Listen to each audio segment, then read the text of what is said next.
as we have already completed life processes chapter, so now we would like to solve some questions. I'll teach you how to write the answers in the question. You have to listen very carefully to the answers, and I will also teach you how to just decide what has to be written in the answer, what has not to be written in the answer, to get a good marks in your exams. So I would like we will be solving chapter wise the things. Or if I can bring, I will be bringing the topic wise content also. But for now we have got the chapter wise content. So MCQs will be solved logically, and answers writing we should know that what has to be eliminated and what not. Without wasting your time, start करते हैं. Instant source of energy: sucrose, fats, glucose, amino acid. मैंने आपको पढ़ा चुका है कि हमारे food में न्यूट्रिएंट प्रेजेंट होते हैं, और न्यूट्रिएंट होते हैं carbohydrates, protein, vitamins and minerals and fats. और फैट्स और कार्बोहाइड्रेट्स को बोला जाता है energy giving food. But instant energy कौन देता है? Carbohydrates. And glucose is a form of carbohydrate. तो answer will be glucose. Which of the following element is essential for formation of proteins?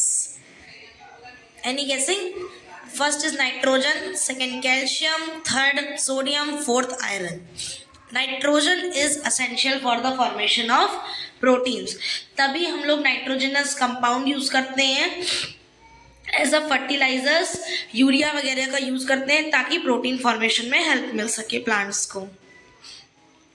Out of the 4 experimental setup shown below, which one will demonstrate the evolution of carbon dioxide gas during respiration of germinating seeds?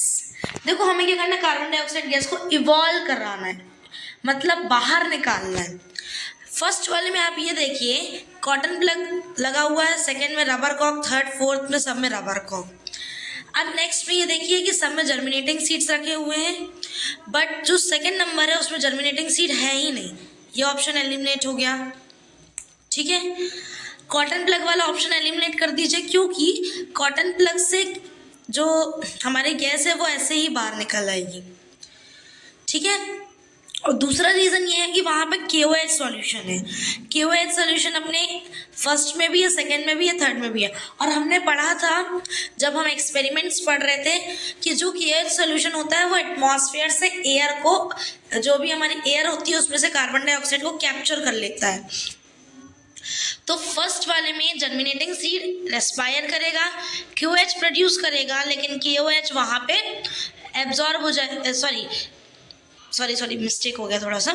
First वाले में germinating seed है वो respire करेगा, CO2 produce करेगा, but CO2 कौन capture कर लेगा? KOH. तो KOH फिर CO2 बाहर निकलेगी नहीं वाटर पे. सेकेंड वाले में जर्मिनेटिंग सीड नहीं है तो कुछ भी आप नहीं कर पाएंगे आगे.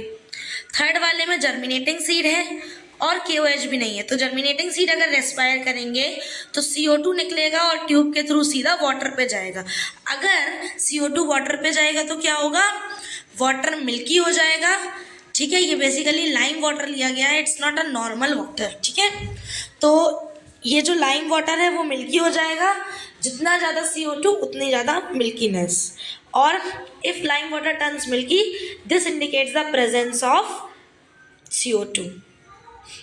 तो answer will B 3 A3. A leaf from a discharge plant. Discharge plant क्या था? जिसका सारा स्टार्च यूज अप हो गया हो. Is covered with the black paper strip as shown in the figure 1. The starch test is done on the leaf after 8 hours. और 8 घंटे बाद उसमें हमने स्टार्च टेस्ट किया. स्टार्च टेस्ट करते समय आपको क्या पुट करना है? आयोडीन सॉल्यूशन पुट करना है.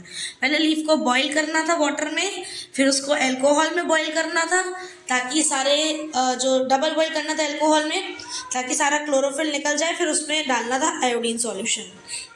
तो रिजल्ट क्या आएगा? ए वाले में देखिए जहाँ वाइट एरिया है वो पूरा वाइट हो गया, और जहाँ टेप लगा था वो ब्लू ब्लैक हो गया. रॉन्ग. जहाँ पे टेप लगा था वो वाइट है, बाकी दोनों ब्लू ब्लैक है. ये हो सकता है. सी वाले में ऊपर नीचे ब्लू ब्लैक है और बीच में ग्रीन. ग्रीन का तो कोई रोल ही नहीं है, क्लोरोफिल में तो सब रिमूव हो गया. डी वाले में वाइट है ऊपर और बीच में ग्रीन, ये भी रॉन्ग है। हम जानते हैं कि आयोडीन सॉल्यूशन डालेंगे, अगर फोटोसिंथेसिस हुआ होगा तो स्टार्च बनेगा, स्टार्च बनेगा तो आयोडीन देगा ब्लू ब्लैक कलर। तो ब्लू ब्लैक कलर ऊपर नीचे दिख रहा है बी वाले में, आप आराम से देख सकते हैं कि ब्लू ब्लैक कलर विजिबल है in the top portion and in the bottom portion, और जहाँ पे पेपर से कवरिंग थी वहाँ पे वाइट है normal. So it's answer will be B. Next question, to prepare a good temporary mount of leaf peel showing many stomata, the student has to get the peel from। बहुत सारे stomata देखने हैं तो कहाँ से peel लेना होगा? Lower surface of leaf, tip of leaf, point of attachment of leaf to the petiole, upper surface of leaf. याद रखें, देखो लीफ जो पेटूनिया की होती है वो कैसी होती है? ये देखिए पेटूनिया की लीफ ब्रॉड होती है। अगर लीफ ब्रॉड है तो फिर क्या होगा, उसमें जितने भी स्टोमेटा, तो ब्रॉड लीफ में लोअर सरफेस में स्टोमेटा ज़्यादा पाए जाएंगे, अपर सरफेस में कम पाए जाएंगे। तो अगर अपन को बहुत सारे स्टोमेटा देखना है तो क्या सेक्शन लोगे आप? लोअर सरफेस ऑफ लीफ लोगे। What materials are required for setting up an experiment to show light is necessary for photosynthesis? Experiment बनाएंगे जब, तो आप एक पॉटेड प्लांट लेंगे जो कि डिस्चार्ज कर चुके होंगे। After discharging the potted plant, you have to put that potted plant for 24 hours in sunlight by covering the center part of the leaf with the tight sellotape or paper using clips. After that, you will plug the leaf and perform the starch test. To perform the starch test, you need a iodine solution, alcohol, water, beaker and burner. So all the materials you will be writing. क्या क्या लिखेंगे आप? Potted plant, beaker, alcohol, iodine solution, pure water, Bunsen burner. That's all. You will get 1 marks for it. What is excretion? Excretion is the process of removal of waste. इतना आप लिखेंगे तो आपको half marks मिलेगा।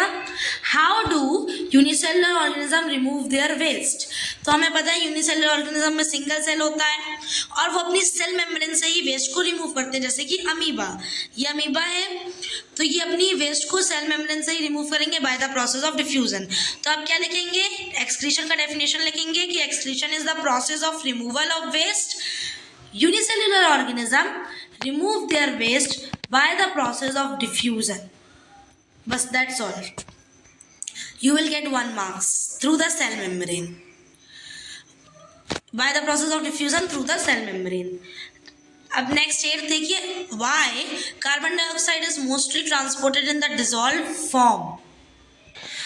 This is because the carbon dioxide has the higher solubility in water as compared to other gases.